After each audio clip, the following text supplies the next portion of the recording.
Bonsoir tout le monde. Un règlement de compte de Chandrock face à Jim la Veilleuse. Jim le Veilleur, c'est du lourd. Je ne vais pas vous faire écouter spécialement. Ça servira pas à grand chose. Simplement pour constater que il y a vraiment beaucoup de tensions actuellement entre les gens. Alors, Jean Drock expliquerait que Jim le Veilleur est un PN. Alors, je ne sais pas s'il s'appelle, moi j'y connais pas grand chose, mais on le voit a priori nourrir des animaux, qu'il aime les dalmatiens. Il a, je crois, une association à Marrakech, il me semble, pour aider justement les animaux handicapés, etc. Donc c'est très bien, je trouve. Alors après, bon, peut-être que c'est un double jeu, c'est possible. Euh, et Fischer Drock, il s'y prend aussi à, comment il s'appelle, Giancarlo, il y a qui encore d'autres, Jean-Jacques Crèvecoeur. Voilà, il faut arrêter de tout recentrer sur soi. Ça, c'est un peu le problème. Les gens, des fois, ils n'essayent pas de voir aussi la qualité chez les autres, les qualités qu'il y a chez les autres. C'est un petit peu, je trouve, dommage. Alors bon, ouais, c'est vrai que après il y a des choses, je suis pas forcément d'accord avec Jean Drock, comme je suis pas forcément d'accord avec Jim Le Veilleur ou les autres. Après, chacun a son point de vue, tout ça. Mais on sent vraiment que les tensions sont là. On sent bien qu'on est vraiment dans un monde où les tensions augmentent de plus en plus, sachant que cette fin de civilisation approchant à grande vitesse, eh ben on voit vraiment le désordre. Moi j'ai toujours dit, en tout cas ça c'est ma conviction profonde, ce n'est qu'une conviction qui est la mienne, qui n'est pas celle des autres, je le conçois très bien, c'est que en fait à nous, ce Dieu à nous a mis vraiment le bazar partout depuis plus de 4000 ans sur notre planète. Et il arrive vraiment à être dans la distorsion, à mettre l'humanité dans la distorsion totale. Et par les religions, par tout ce qui est. Tout ce qui touche au non-sens, en fait, à ce qui est psychédélique, à tous les domaines, que ce soit les drogues psychédéliques, que ce soit les religions qui sont un moyen de manipulation, au lieu de rechercher plutôt peut-être la spiritualité, une certaine tradition qui nous relie à quelque chose d'éternel, à quelque chose qui peut nous faire atteindre l'immortalité de l'âme. Les gens feraient mieux de. Enfin, je sais pas, je comprends pas cette humanité où des gens, en fin de compte, se prennent le bec comme ça.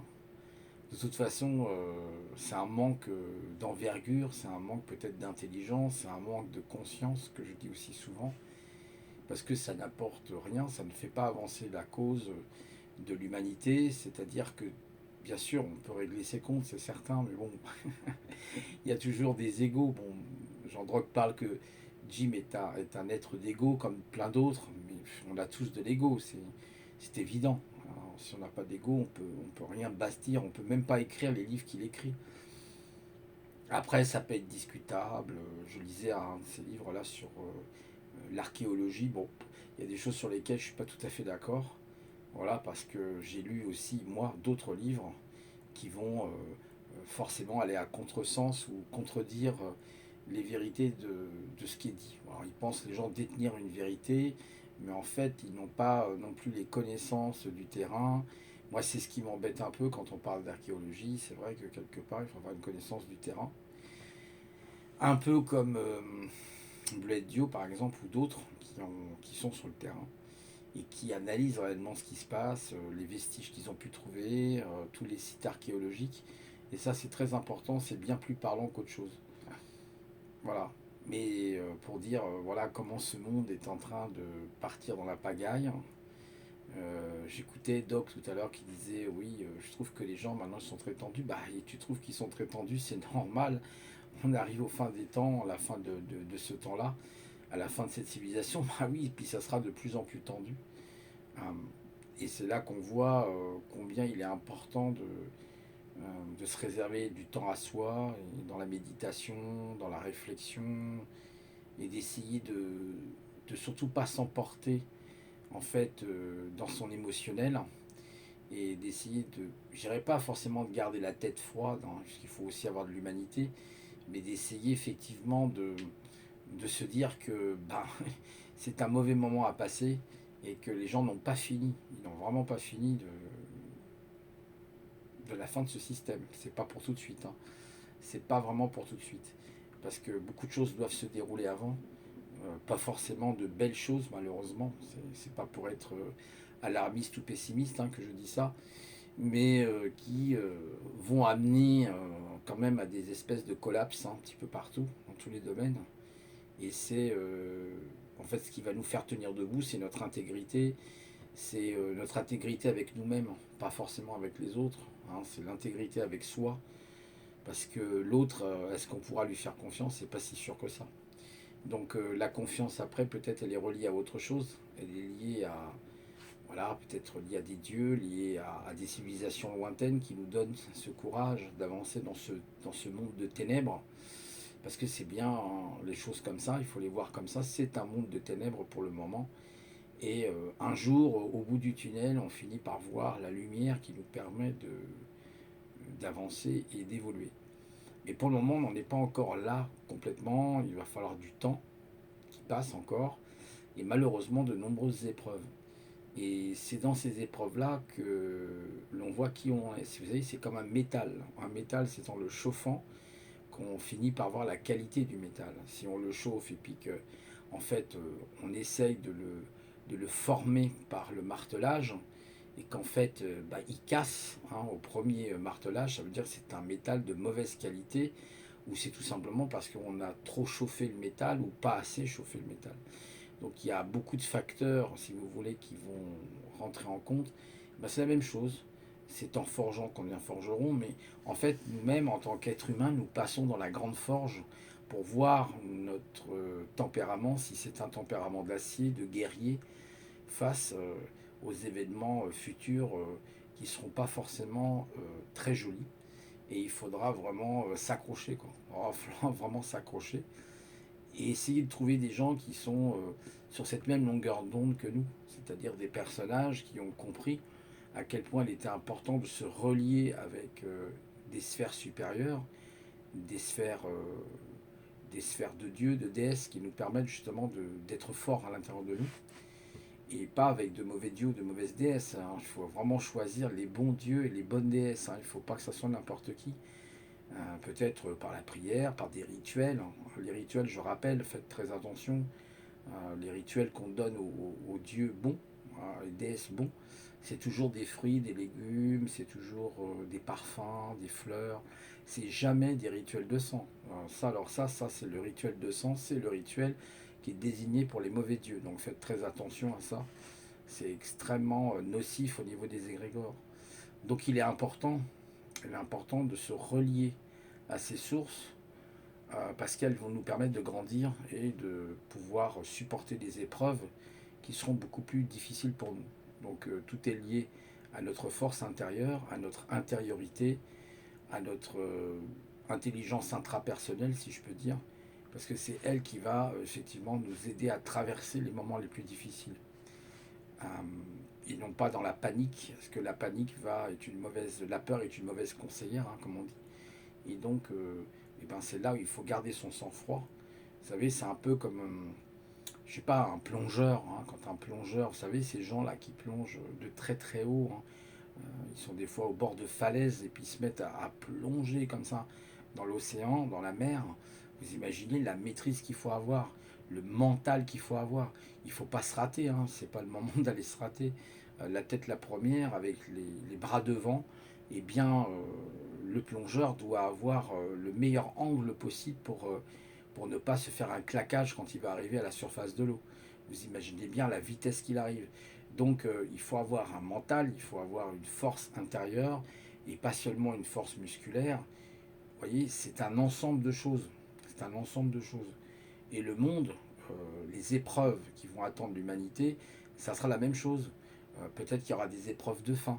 Peut-être qu'on manquera, ça sera la disette, on manquera peut-être de nourriture, on ne sait pas. peut-être certains vont se retrouver dans des situations périlleuses. Donc tout ça, ça va pas être simple, mais ce n'est pas pour autant insurmontable.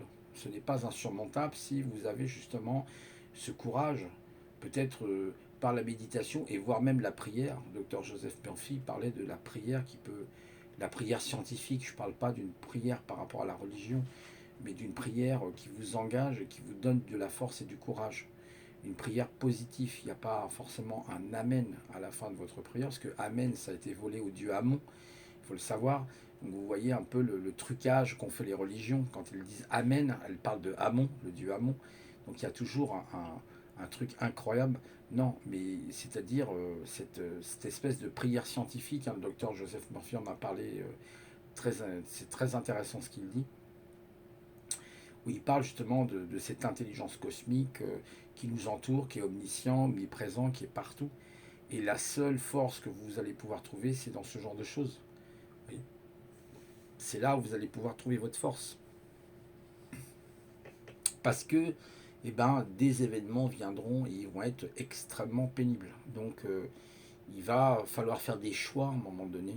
On va être tous, en fait, si vous voulez, mis sur la balance. Hein, et on devra faire un choix, on devra faire des choix. Et ces choix, bah, ils ne seront pas toujours faciles. Vous savez, ça rappelle un peu, je ne sais pas si vous vous rappelez de ce film, alors le titre je ne me souviens plus, mais c'était un alpiniste en fait qui était parti dans les Rocheuses, je crois, aux États-Unis, et il s'était coincé. Vous savez, il s'était coincé entre deux falaises et il n'arrivait plus à remonter, donc il a été obligé à un moment donné de se couper carrément la main. Enfin, c'est un truc incroyable, c'est un truc mais de fou, de fou. Je crois qu'il s'est coupé, il s'est sectionné la main ou les doigts, je sais plus, je crois que c'est la main. C'était horrible, horrible. Donc il en est arrivé là, c'est-à-dire qu'il n'en pouvait tellement plus. Alors soit il mourait, soit il se coupait la main, ce qui lui permettait de se dégager en fait. Et il a fait le choix de se couper la main. Vous voyez, quelquefois il y a des décisions à prendre qui sont des décisions lourdes de sens. On n'est pas dans des petites décisions là, on est dans des décisions où c'est votre vie qui est en jeu. Donc vous voyez, c'est pas simple, c'est vraiment pas simple. Et c'est pas toujours ceux qui vous diront oui, mais moi, tu sais, je fais de la musculation, moi, tu sais, je suis pratiquant d'arts martiaux, moi, tu sais, je suis très fort, etc. Regarde mon gabarit, t'as vu mes muscles, que ces gens vont survivre. Non. Des fois, c'est les gens les plus modestes auxquels vous n'auriez même pas imaginé un instant qu'ils vont survivre. Vous voyez, c'est pas forcément les gens qui se prétendent avec leurs prétentions et leur ego démesuré. Moi, je suis le plus fort, moi, je suis le plus grand. Ça ne marche pas. Ça ne marche pas. Ça ne marche pas parce que c'est toujours dans cette quête, dans cette notion de vouloir toujours rentrer, vouloir déprimer les autres et penser que ben on est voilà, on détient tout, on a une connaissance absolue et que non, non, c'est pas ces gens-là qui survivront, c'est les gens les plus simples, croyez-moi. C'est pas.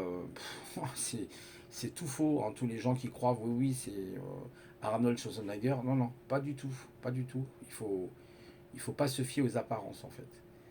Elles sont souvent trompeuses.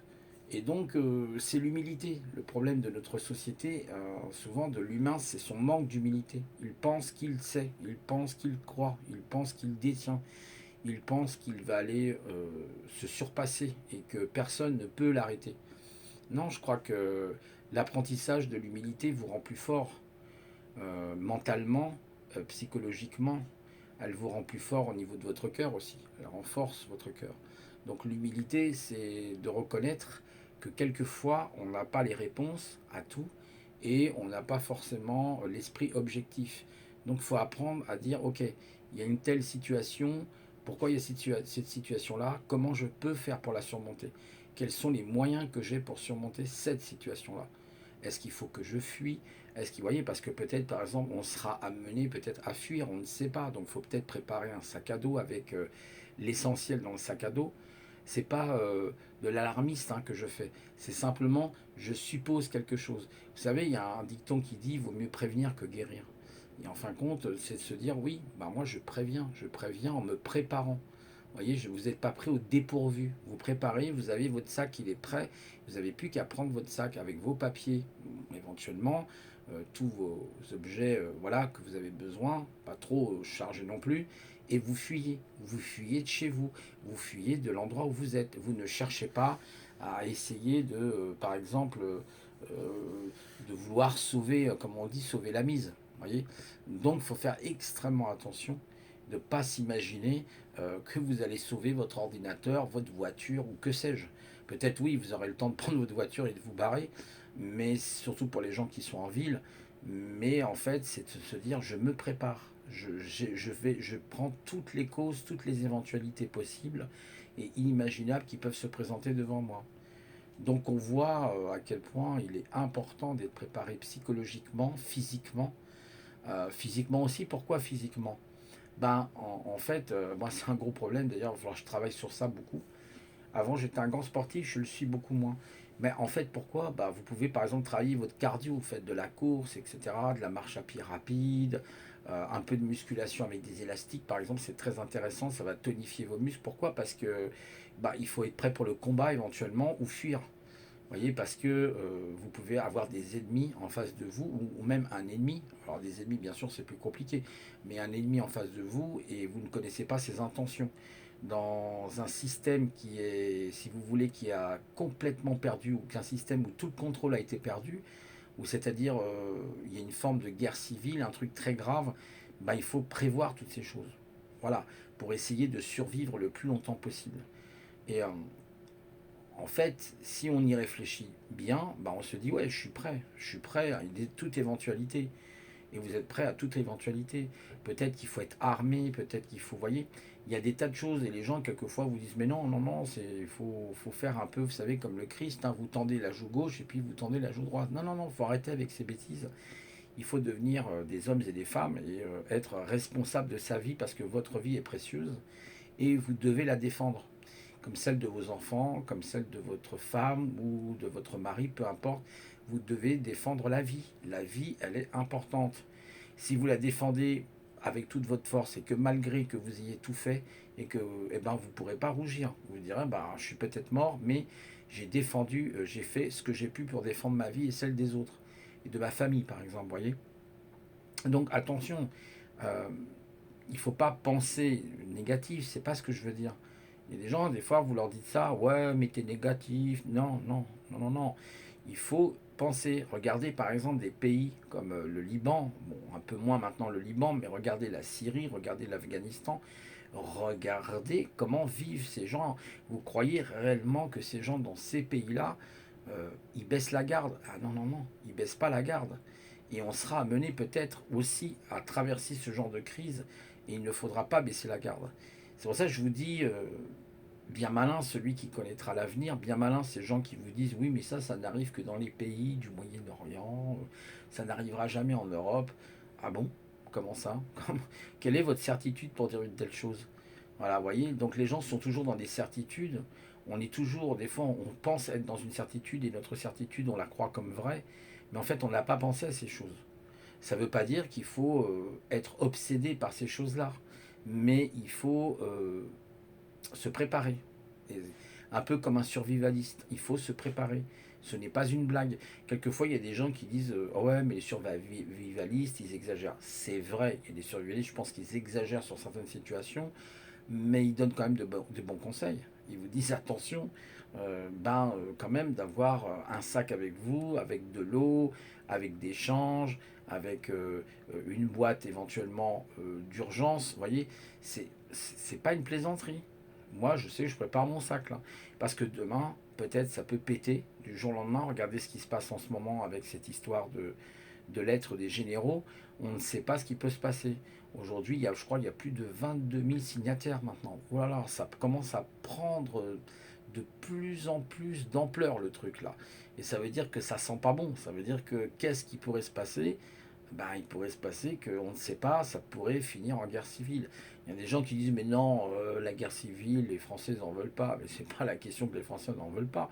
C'est le contexte qui peut amener à ce genre de situation. C'est ce que je veux dire. On n'espère pas, bien sûr, on n'espère pas, parce qu'une guerre civile, c'est quelque chose d'horrible, mais vraiment d'atroce. Vous êtes vraiment obligé de fuir ou de vous défendre tant que vous pouvez. Donc là, il n'y a plus de pitié, c'est ethnie contre ethnie, et donc là, c'est extrêmement grave. On espère qu'on n'en arrivera pas là.